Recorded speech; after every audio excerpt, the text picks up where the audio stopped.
La cosa è molto meno ufficiale di quello che pensavo, perché siamo in pochi, quindi mi sento molto più a mio agio. Avevo questo lungo curriculum da leggervi, ma siccome lo troverete anche online, non ve lo leggo tutto, ve lo risparmio. Però sono felicissima di presentarvi Stephane Grumbach, con il quale siamo amici da quando abbiamo cominciato a occuparci di informatica entrambi.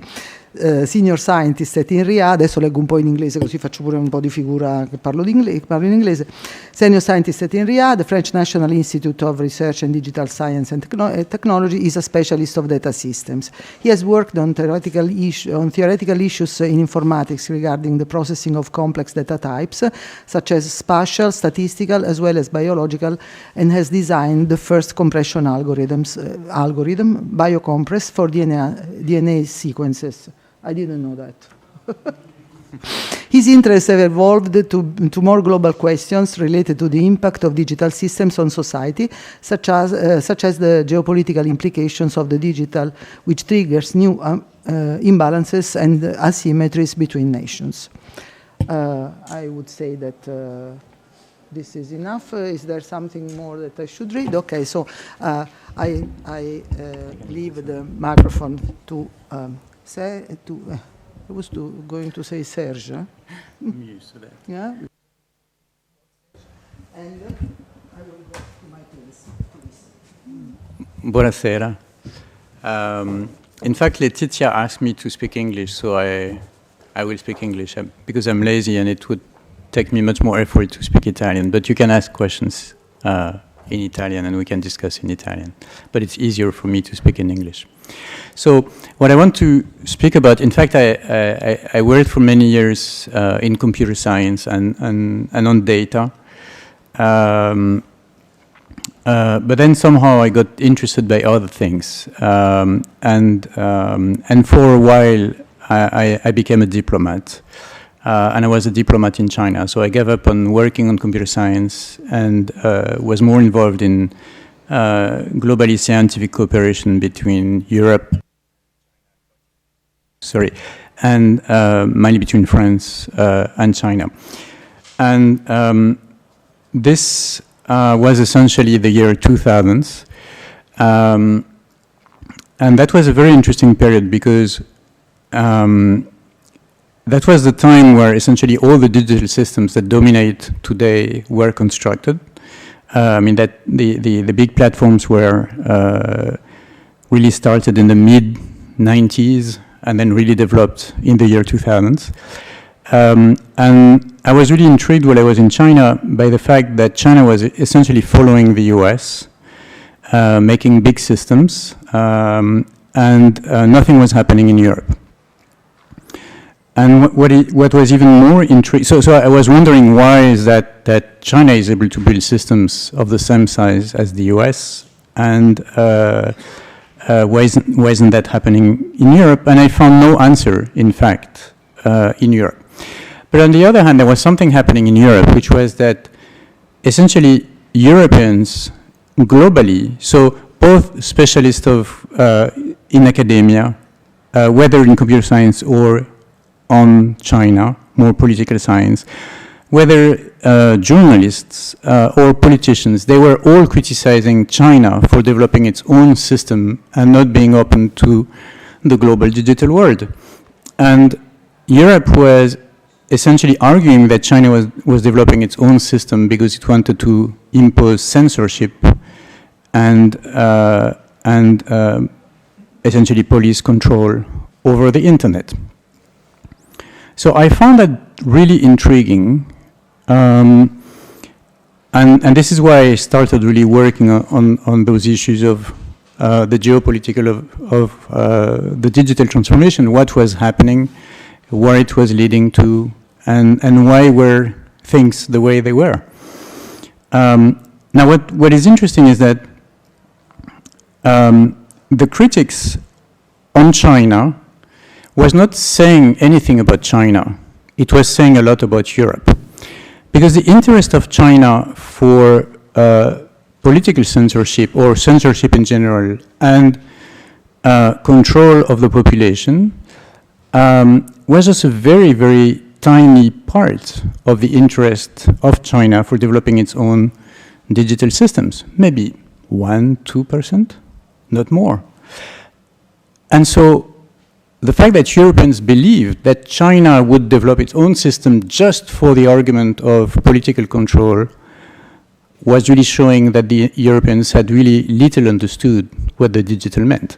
Now, the other point that was interesting is that the political control or the control of the population done in China was not different from the control done in the USA.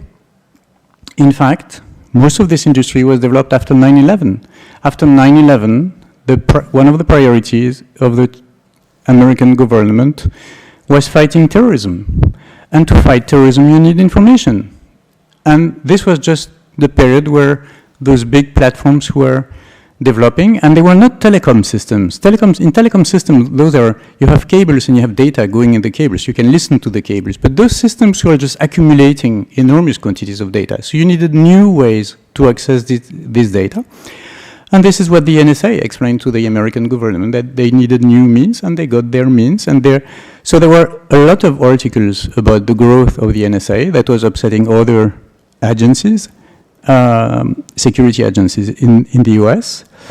And then there was, in 2013, the Snowden declaration from Hong Kong, where Europeans seems to be very surprised, which is very surprising because you didn't have to wait for Snowden to know about the growth of the NSA. This was all reported in the Washington Post, for instance, or many journals, legal issues, Wired, or other technical journals that were noting that the means of the NSA, the budget of the NSA, and in fact, if you listen to public hearing of the American Congress, they were very explicit in the need to access this data to fight terrorism.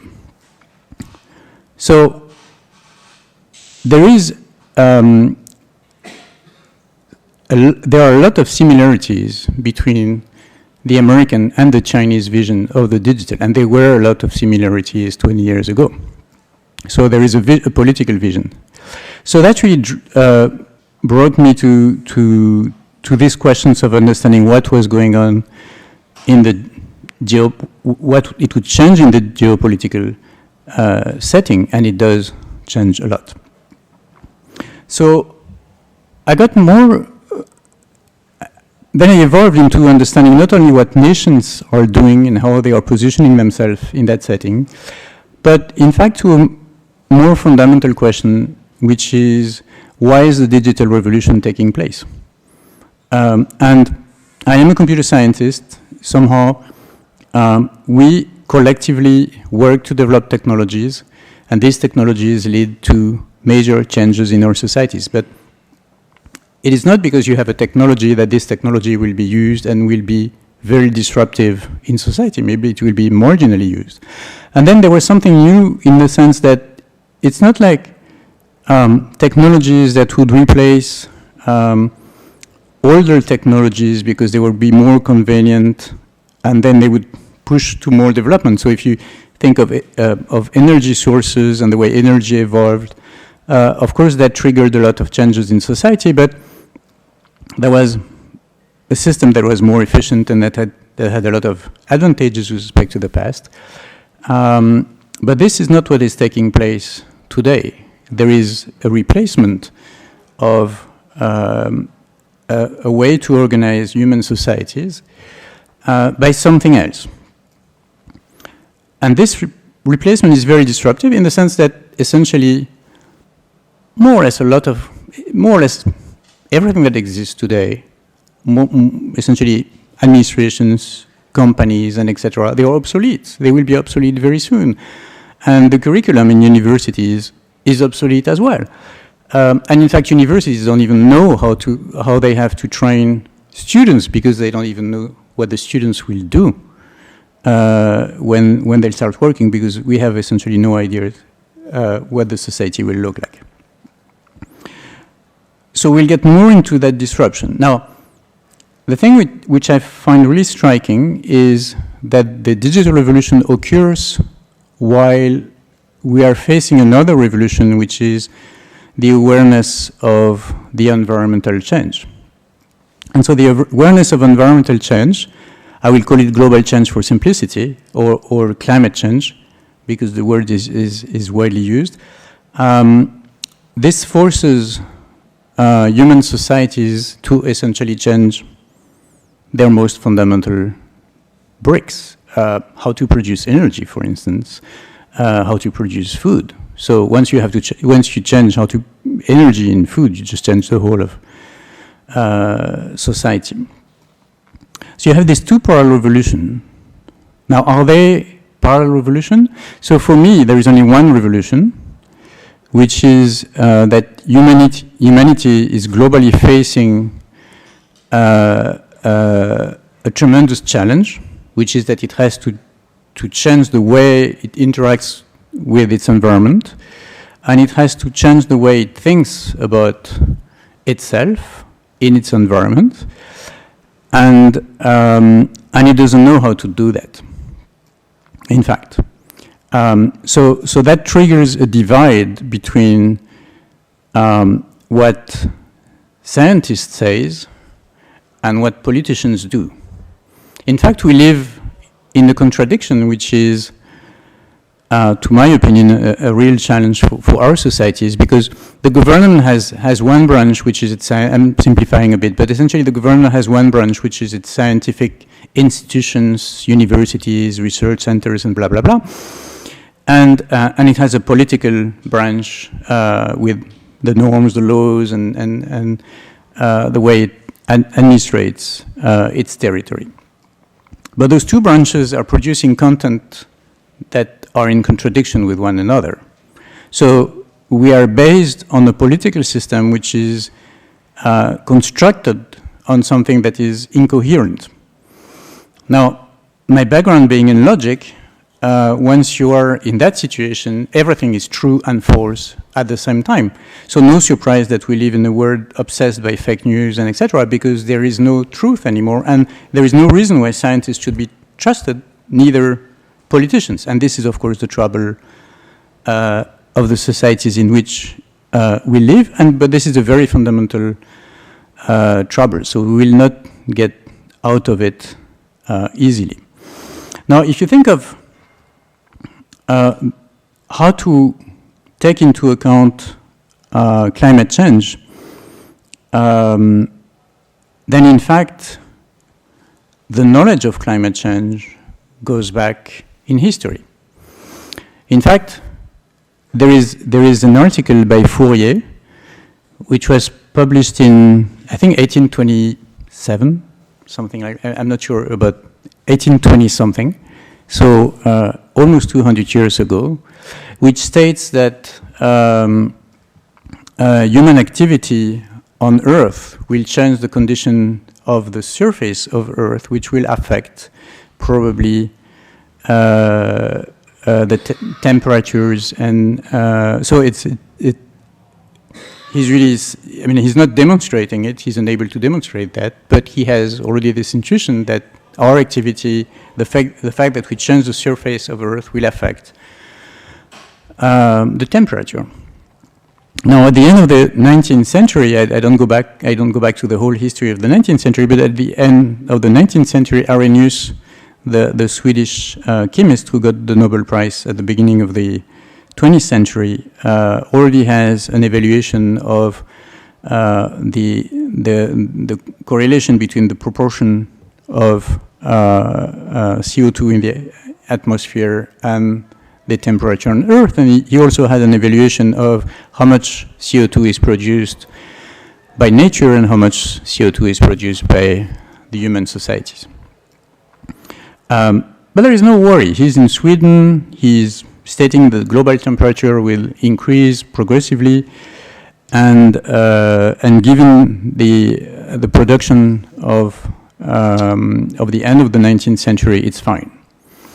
Now things accelerate in the 20th century, and essentially in the mid 20th century, essentially 50s, 60s, the turn of the 50s and 60s, it becomes very clear that essentially the way we produce energy should be radically changed, and we should stop exploiting oil and coal. There is a report, I think it's still on the website of the White House under President Johnson, which states that things should change radically. Now, it's the Cold War.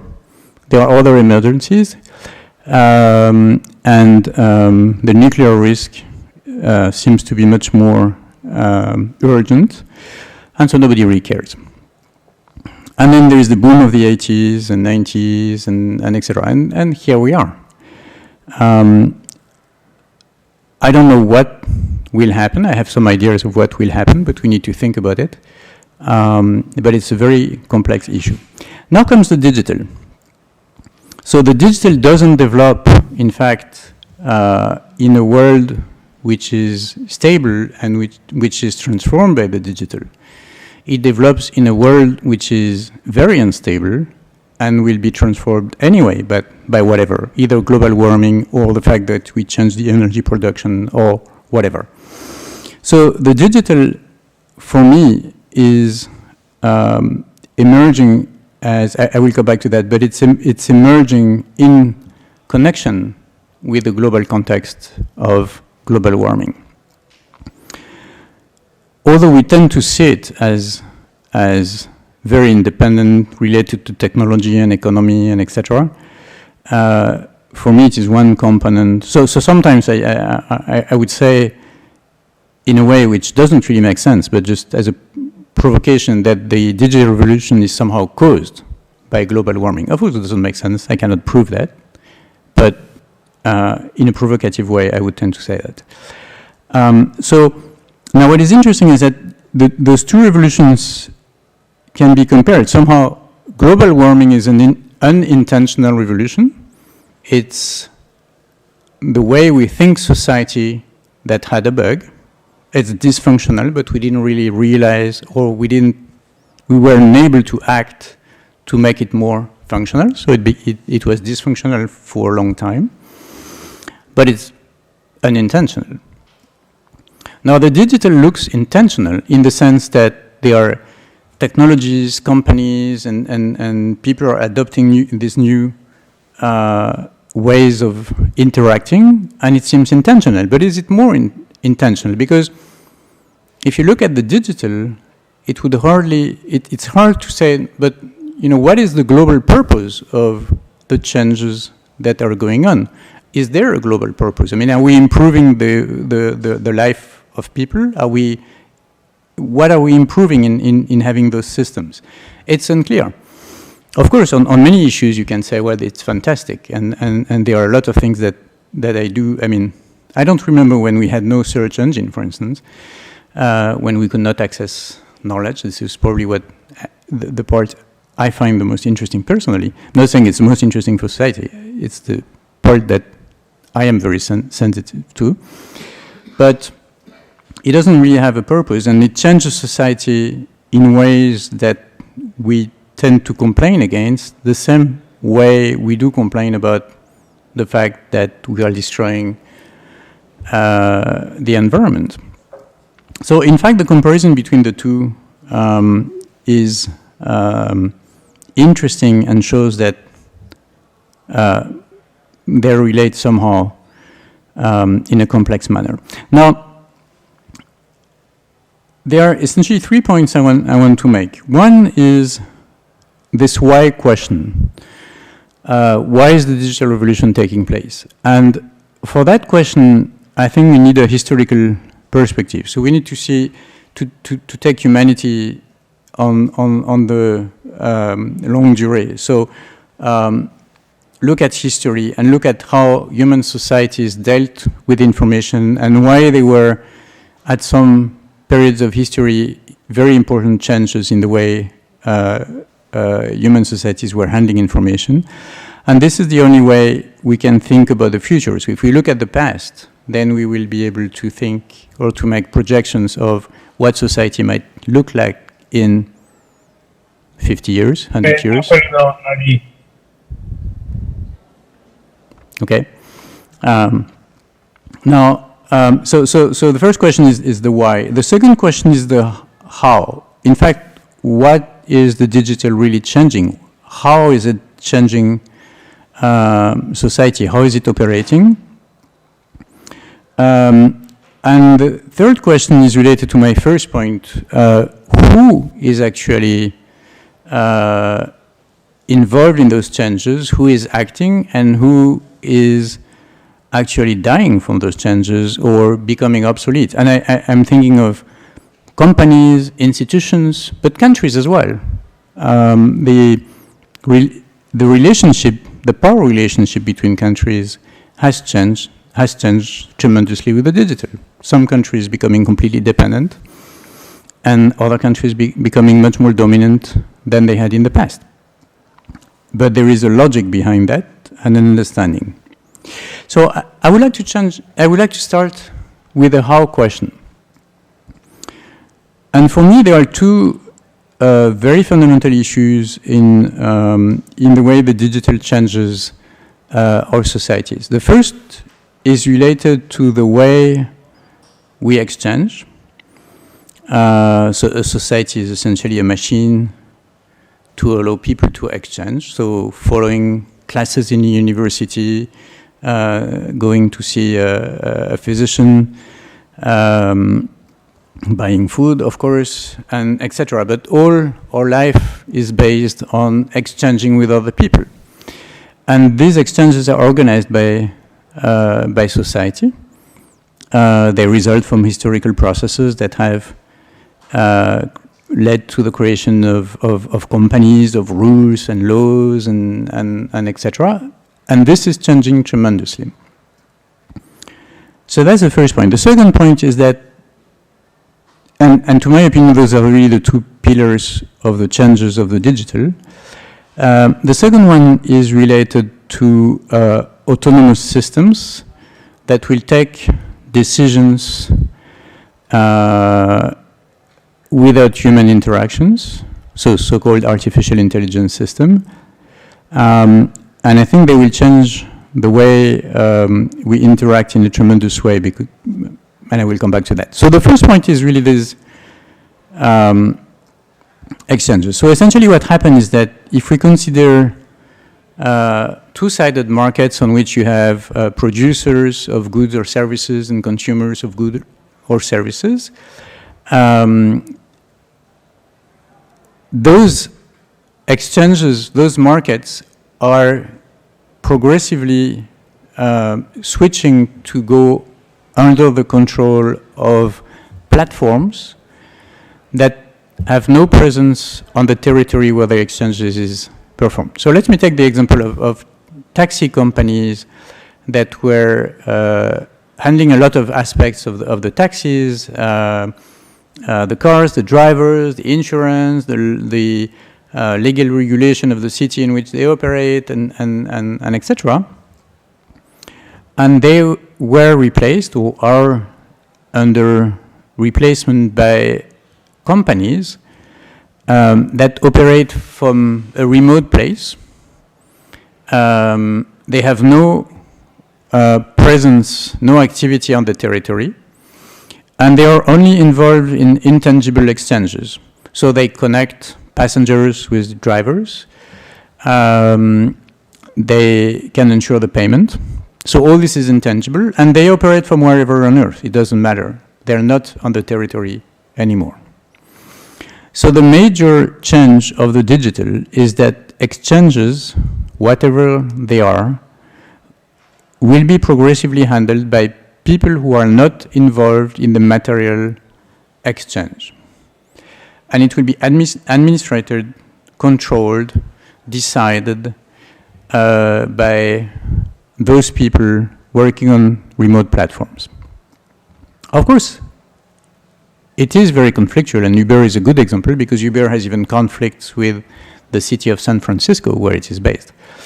But essentially, the global principle is that local exchanges in the physical world will be controlled and decided by actors that are not there in that physical world. They don't exist.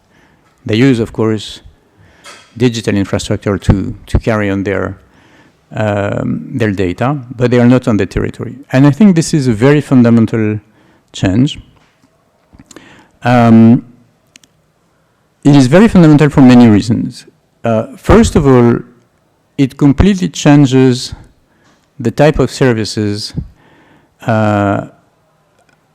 which can be ensured. So, for instance, those services can be personalized because the companies have a very clear knowledge of their users, so they can serve their users because they know them. The taxi company doesn't know its users, and most actors providing services don't know their users very well. Even a hospital, which has a medical record of a patient, doesn't know very well the patient. Google knows the patient much better than the hospital because it has a wider knowledge. And I'm saying just Google as an example, but essentially platforms.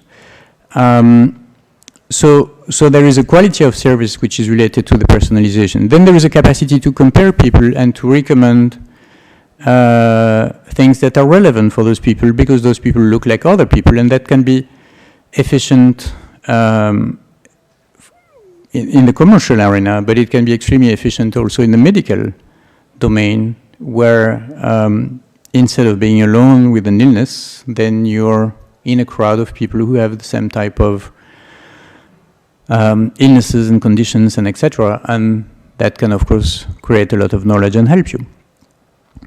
So this is a very profound change in the way services are offered, and it, of course, explains why those services are so popular and will be widely used. There are things that are done that could not be conceived before, and in particular, this capacity to have data at all granularity. And so if you play with maps or Google Earth or other applications, you have this feeling that you can have the map of a country, but you can zoom wherever you want. And then when you zoom, you have all the details, but you have the streets and the houses, but you also know the people who live in the houses. And in fact, the system has also all the pictures of the people living in the houses, and it knows exactly what those people are doing right now. And you have that globally. So that never existed before. Some institutions would have precise, like tax offices or whatever, would have some information about people, but then they would not have the information about another city, not speaking about another country. And they would not have, they would not combine medical information with shopping information, with taxes information, and the like. Now, those informations are accessible, can be combined, are used, and you can zoom on whatever you want, and you can just organize society in a very different way. This system can be very adaptive. They can offer services that will adapt to context. So, for instance, they're very smart. There are adaptive transportation systems, for instance, where buses don't have a fixed road anymore. They just stop wherever someone is there and wants to take the bus, and they drop people wherever they want. So they have some kind of freedom, and this is possible with adaptive transportation systems. You could think of a city where the buses would have no numbers. They would just go. It's a flow of unnumbered buses with no fixed routes, and they would just adapt their routes in an optimized way by taking people. You would say, I'm here and I want to go there. And the system would globally compute and optimize the problem. So there are a lot of things that could change that way and be optimized because you have a global view of what is going on. Now, these systems are also imposing new norms. In fact, a lot of countries had developed over history many laws, and labor laws, for instance, as well as many other aspects of their legal systems. This is collapsing. Labor law doesn't exist anymore because platforms have a new labor law, which is in contradiction with the local labor law of most governments, but the governments have to adapt, not the platforms. So they go to court, they lose in court, but it doesn't matter. What is going on is progressing in favor of platforms. Economic difficulties in Western countries facilitate their development as well. So they impose new norms, they impose new laws. They can also be very coercive tools. And they can be coercive individually towards one person, but they can also be coercive towards a territory. So let me give you one example of both, a person and a territory. Twitter decided to ban President Trump while he still was president from accessing the platform. So one platform can decide that an elected president cannot access the platform anymore.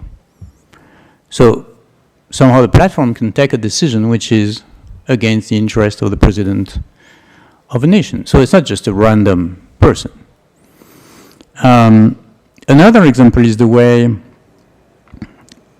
I guess you know the platform SWIFT, which is used for financial messaging between financial institutions. It's an interesting, I love this example of SWIFT because it shows how the digital, it's a very good example of how the digital evolves.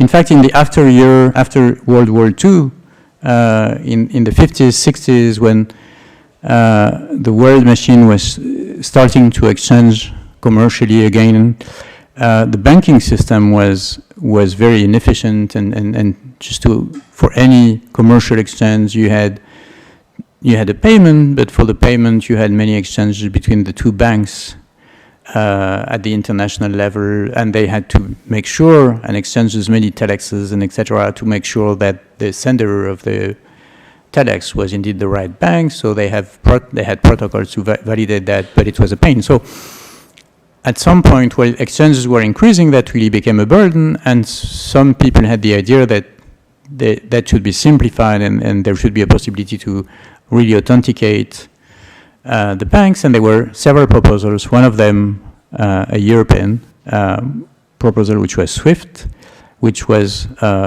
proposed by a consortium of banks, which is based in Belgium, was proposed, and it was supported because there were other proposals that were really belonging to some particular banks, and other banks didn't want one bank to become a central node in the system. So SWIFT was widely supported, and step by step, SWIFT became the unique way to exchange in dollars and in euros at the global level.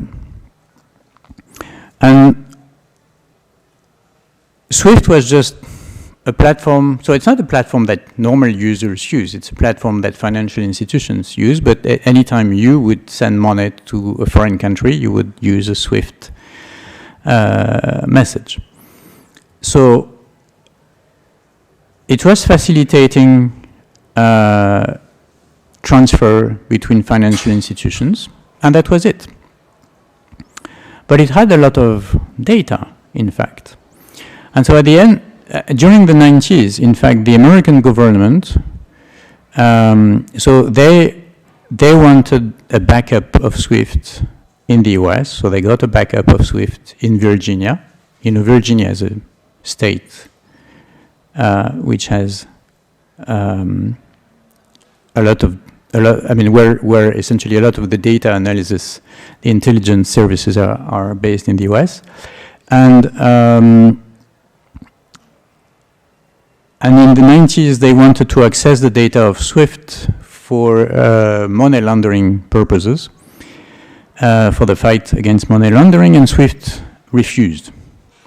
SWIFT said that there was no reason they would open their data to anybody, any government, and that the American government had normal procedure to access the data from banks when they had suspicions, and they should use these traditional procedures.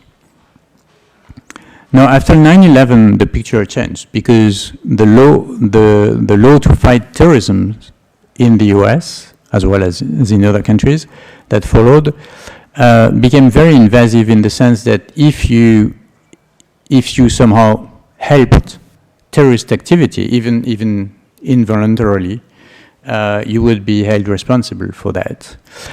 And so essentially SWIFT had no choice but to open its data to the American intelligence, because if they were, and probably they were, there was a serious chance that they were involved in transactions that were related to terrorist activities, and the American intelligence services would be able to prove it, then SWIFT would be held responsible and so on. So they opened their data to the government. And so this data became allowed new control mechanisms of global finance. But then what happened, and this is really very systematic for platforms, what happened is that once you have this machinery, you can also use it in a coercive manner. So after the beginning of the war in Ukraine, the Americans and European allies decided to block some Russian banks from SWIFT. So they could not access SWIFT anymore. Some of them because the Europeans could not live without interacting with the Russian economy. So it's still the case that not the whole of Russia, but some institutions are blocked. Now, 10 years before, in 2012, during the embargo on Iran for the nuclear program, the Americans decided to block Iran from SWIFT. So that meant that essentially Iran could not buy and sell anything in the world, which was the worst action on the Iranian embargo. So those platforms give tremendous power, and this power is used in a coercive manner. Somehow, not only do they violate the laws, like I like the example of labor law because it's a very fundamental example, but they do design processes which are law by themselves. So in fact, I think that the law, essentially the way we develop societies with law which are prescriptive, and then we have an organization of society that has one part which writes the law and one part which, I mean, these three bodies to enforce the law. This might be obsolete as well, or partly obsolete, in the sense that those machinery are actually not prescriptive law. They don't say what we should do, but they offer a way to do, which is the only way that can be used. So one interaction can be performed, but the only way it can be performed is according to the way the platform is designed, and the platform is the law. So that might be a very profound change also in the way societies develop. And then there is something which is very striking to the old world, if I may use this expression, which is that the growth, the speed of growth of platforms is extremely rapid in comparison with the growth, the traditional growth of legacy institutions. And the reason for that is related to the way feedback loops operate in the growth of platforms, with something which somehow extends Metcalfe's law on. So Metcalfe is this law that the value of a communication system is quadratic in the number of users, because essentially any user can talk to any other user, and you get n square possible communication channels. And so for platforms, there is something even more powerful than that, where essentially you have a lot of feedback loops where essentially the number of users grow, then the platform is getting more data, and because it is getting more data, it can treat this data and improve its services, and when it's improved its services, get more users. And there are a lot of feedback laws. I mean, it is an industry based on feedback laws. It's not an industry based on linear growth. So it's really an industry based on exponential growth. And that works for many aspects.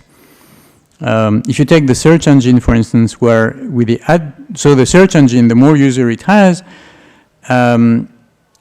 since all the systems are actually monitoring their activity, they know how well they answer or how well they perform with respect to the way users behave on the platform. So the more users they have, the more data they have, the more they can evaluate their activity, and the more they can improve their service. But then what is interesting is that most of these systems, there are two levels of the data they produce and the services they produce. If you look at the search engine, from the point of view of from our point of view, the search engine is a fantastic tool, and we use it as a search engine to search. But from the point of view of the company that develops the search engine is just a machinery to harvest data. Of course, the better the machinery, the better it harvests data. But from the point of view of the company that develops the search engine, it's just a way to harvest data. So now, using this data, this secondary data, so traces of activity, they produce new services. What is interesting is that most business models, what is valuable in the platform is this secondary services, not the primary service which we like, or which we as users use. And most of these platforms, their business model is not based on the primary service, but on the secondary service. So if you look at Google or whatever search engine, then the business model is related to advertisement, and advertisement is related to search. And here you have very interesting feedback loops, because in fact, the more users a search engine has, the more it is interesting for advertisers. And Google actually started this idea of having an auction on the AdWords, which was an extremely smart idea. So the more the advertisers are interested by a tool, the higher the auctions. So that means that the more user it has, the better its services, the higher the auction, the more it makes money, the more it is able to improve. But then the highest the auction goes, then the more auctions there are on other words. So that means that if words become more and more expensive, then some people with smaller capacities will actually invest on words that are less expensive, which means that there are more and more words. Not only prices go up, but the number of words which are monetized increases tremendously. And here again, you have a feedback loop. And the same goes for Uber, the same goes for the way the venture capital is organized, and the venture capital plays a great role in the way these companies evolve and the way they dominate. So they have an economic logic which is very different from traditional economy. So for a lot of legacy actors who have existed for sometimes very, very long time, it is hard to understand. It is beyond understanding that a company that just emerged could just erase them in a few years, because the logic is very different. So I think this is a very important point, that the mediation, for all the mediations, all the markets on which we exchange, and market in a very broad sense, where we meet our friends, what we buy, our health, our education, etc., etc., etc. All these taxes, maybe justice at some point, will be handled or could be handled by people who are not involved physically in the territory where the service is offered. There will be ups and downs, but this is a trend which will change society. Wherever it finds the right equilibrium, this is a trend that will change societies very profoundly.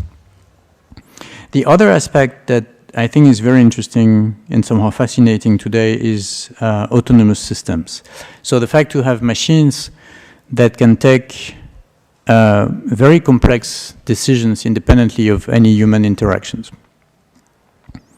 Now, I believe this is a very profound revolution. It will go very fast, and change radically the way our societies are organized. There is a paper which was published in 1966 by Irving Good. Irving Good was a mathematician who worked with Alan Turing at Bletchley Park for deciphering Enigma during the war.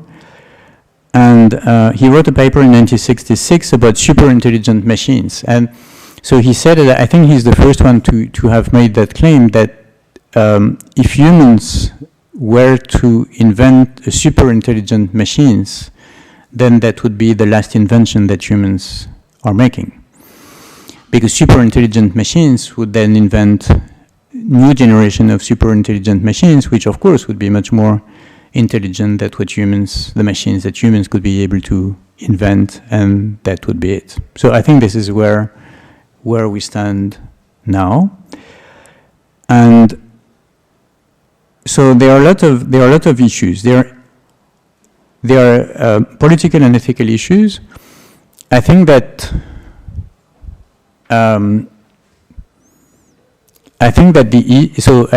Eastern Asia will be dominating that field, and will have a relationship with machines that is, machines will be accepted or acceptable, and will be politically integrated into political system in Eastern Asia. I think that here, in Europe, but globally in the West, there is a difficulty with living with machines that take decisions, and there are a lot of ethical aspects where Europe, for instance, is defending the man in the loop or human in the loop aspects, which means that there is so the machine will compute, but there is a human involved in the decision or whatever. I don't believe in that personally, because I think we're lazy and we will just sign and not even being able to understand what the machine does actually. And anyway, we will not. More and more we will be unable anyway to discuss what the machine does. Now, I believe this will develop very rapidly, because I believe we live I don't believe anything. We are in a period which is preparing to go at war.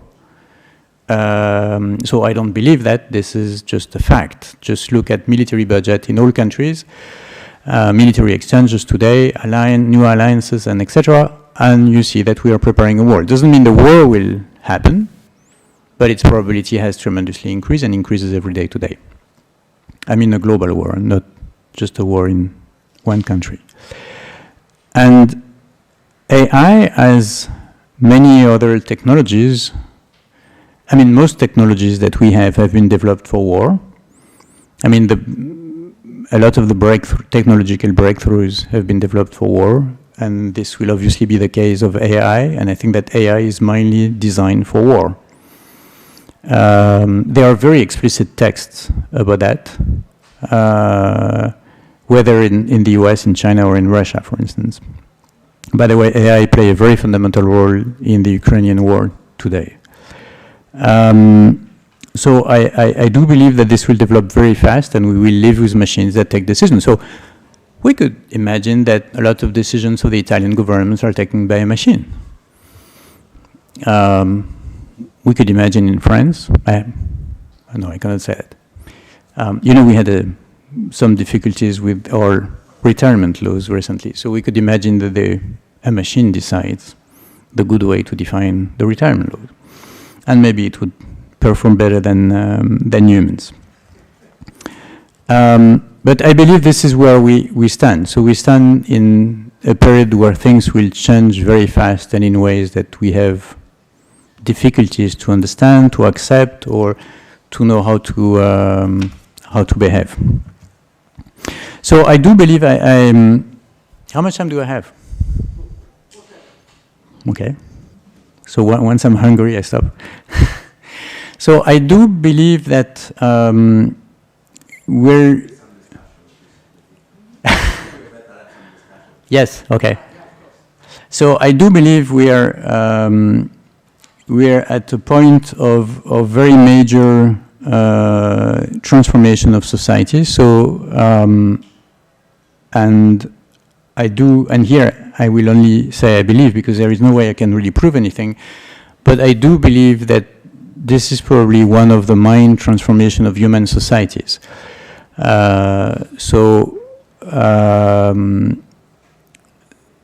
But unlike the major transformations that occurred before, like the development of agriculture and sedentarization versus hunter-gatherer, this evolved over a very long period, actually, in very different time, in different places.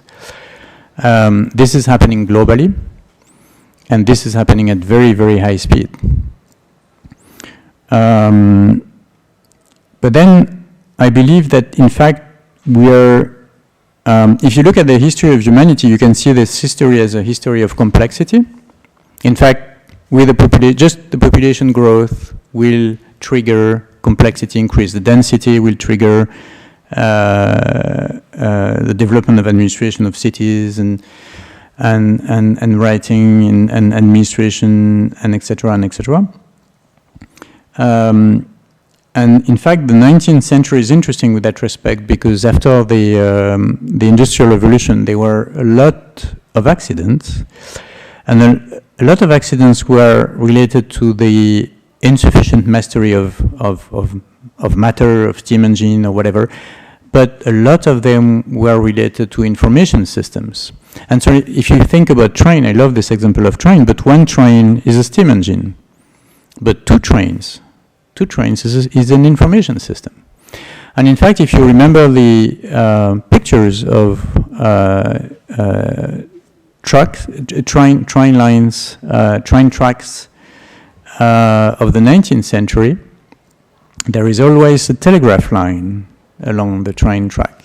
Now, there is no train system without a telegraph, without the capacity to inform that a train left or whatever. But what's interesting is that there is no telegraph without the train, because there is no way you can have such a long strip of territory just to put a cable. But if you have a heavy physical infrastructure like a train track system, then you can have a communication cable along that system. So anyway, so in the 19th century, there were a lot of technological progresses, very important progresses in the information and communication technologies, because they were facing complexities that were that followed from the Industrial Revolution. So I believe we are struck today in a complexity that we are unable to face. And I believe global warming is such a complexity that we don't know what to do with it. So we have marginal, or we have objectives, etc. But you see that, I mean, given the long period in which we have known that we had to change, and we waited till things started to be completely obvious, and still today we don't know what to do. So to conclude, I want just to say a few words. I was struck. So during my years in China, actually, I realized that some nations had a vision of the challenges that were ahead, So the challenges meant adapting to a very different world, and where relations between states would be very different, because essentially the way sovereignty had been defined before was collapsing. It had been collapsing for quite a while, but there is no sovereignty over a territory with global warming, because the activity of on this territory have a global impact, and so they have to be reduced, but they have to be reduced by whom? And they will be reduced, obviously, by an external power, not by not by nice territories who will agree, to my opinion, after diplomatic discussions, that they will all reduce, because it is in your interest to have the others reduce, but not yourself.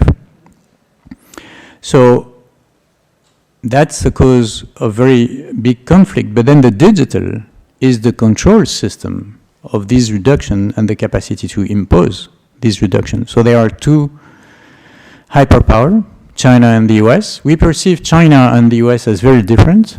From the point of view of the digital, they are actually very close to one another in their policies. The US is much ahead of China so far as its world coverage. So we use more, in many countries in the world, American systems are used much more widely than Chinese systems. But it might change. I think China is ahead now for digital systems locally. So I think Chinese systems are better than American systems. And I will take just one example, which is TikTok. TikTok is the #1 application in the US. It's ahead of Facebook, YouTube, and the like. And the Americans are confronted to a very difficult decision, because they would like either to ban TikTok or to have TikTok US becoming a company independent from the Chinese ByteDance company. But either ways, if the US do that, that means that any country on earth can say, oh, well, let's take Facebook Italy, and it should be independent from Facebook US. Facebook Italy should be an Italian company, like TikTok US should be a US company. And with that respect, it's a very interesting thing. And if you think about it from a strategic point of view, and if you think about it from the Chinese point of view, I have no doubt that the Chinese are not accessing any of the data of US users of TikTok. Because this is, if you think from a conflictual point of view, this is really a Trojan horse. They put this application, which became #1 in the US. There are many excellent Chinese applications. They don't put them abroad, because if they were coming with, let's say, a dozen applications in the US, that would be, then the US would go at war. So they just have one. But that application is so perfect, and it would not make sense for the Chinese authorities to fail, so to be taken the hand in the bag by accessing data illegally.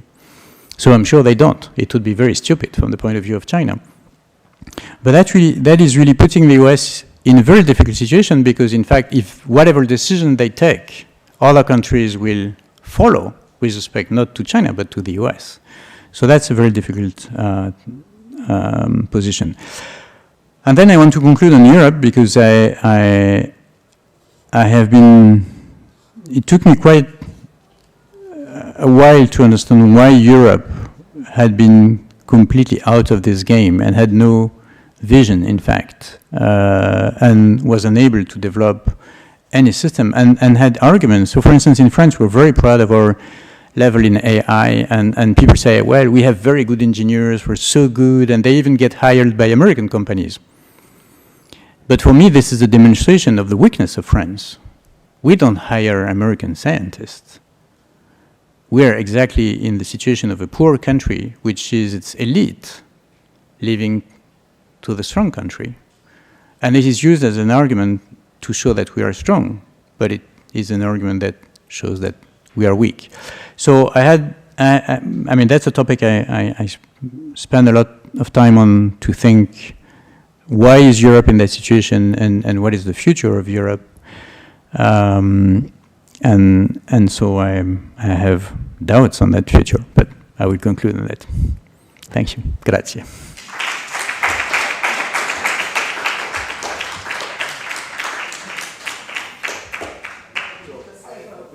While you were, so first of all, Stefano Ceri, and so first of all, I've been in Singapore every 6 months in the last 6 or 7 years. So I know exactly that they are essentially doing what you're saying. It's a very small country, Eastern Asia, no concern whatsoever for the typical things such as GDPR that we are very much concerned.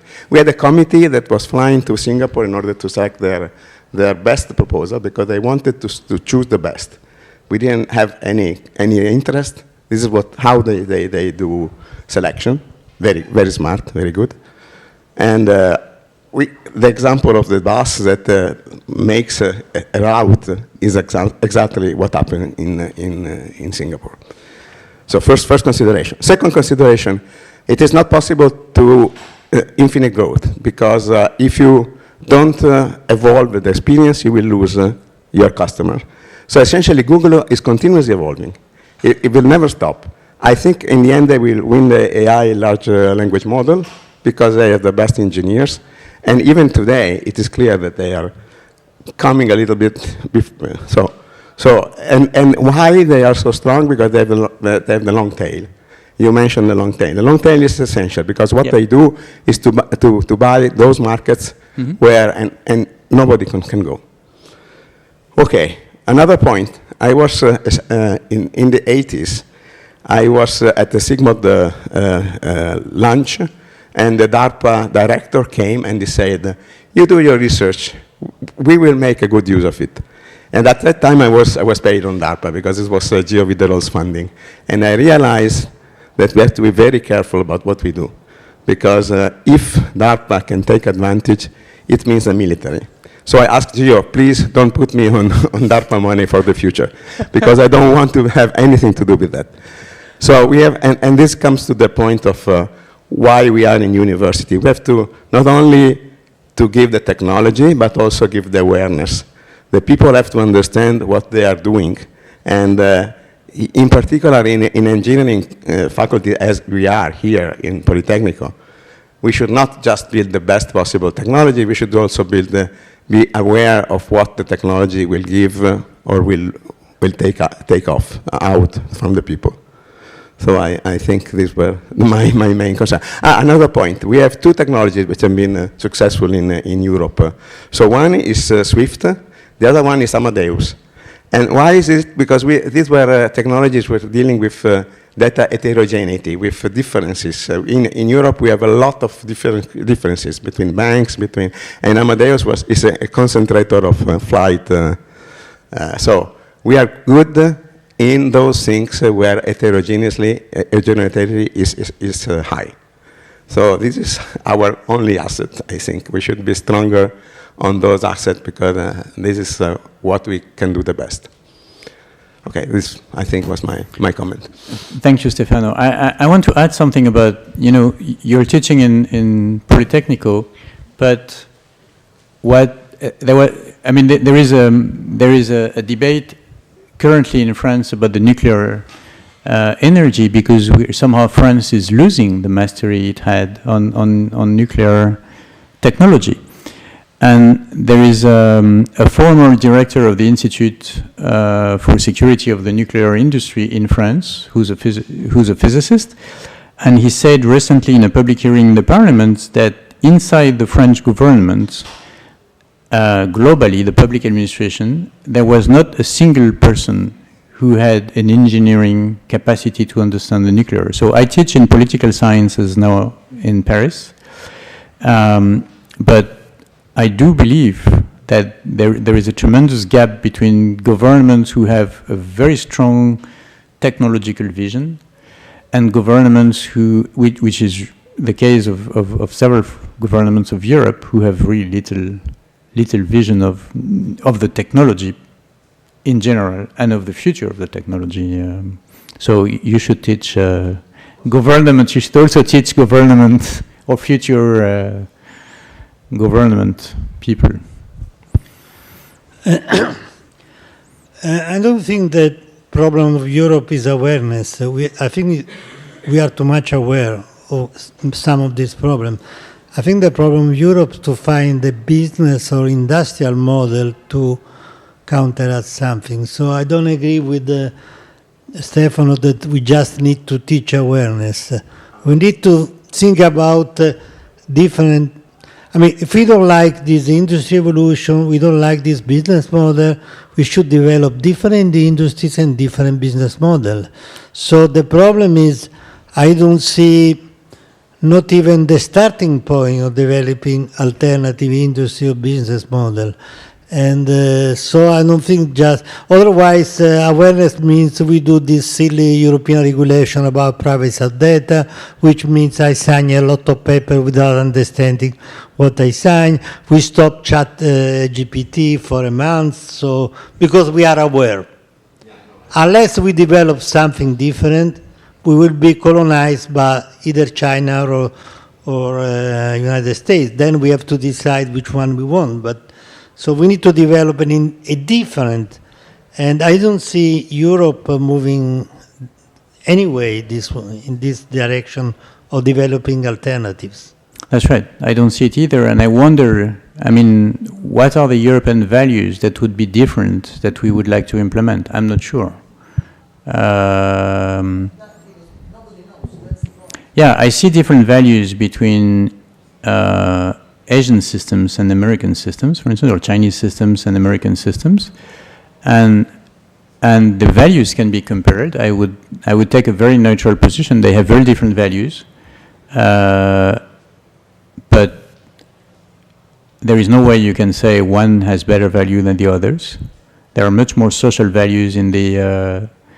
So, for instance, I give you an example, but several examples about China, but the edtech industry collapsed in China because the government noticed that it would be a way to increase inequality, social inequality at this stage, and they didn't want that. So they regulated in a way that made part of the business-oriented edtech collapse. Another example is when Alibaba was about to launch its biggest IPO of the financial system, and that IPO was just blocked a few days before it was launched. People had already invested in the IPO. And for, again, political reasons. So there is a view of the government of not making systems that will contribute to have a society which they don't want emerge. And then you can see many qualities in the American systems as well, and then you can criticize many aspects on both. But there is a different vision, which is clearly written in text, in official government text. I don't see any vision in Europe.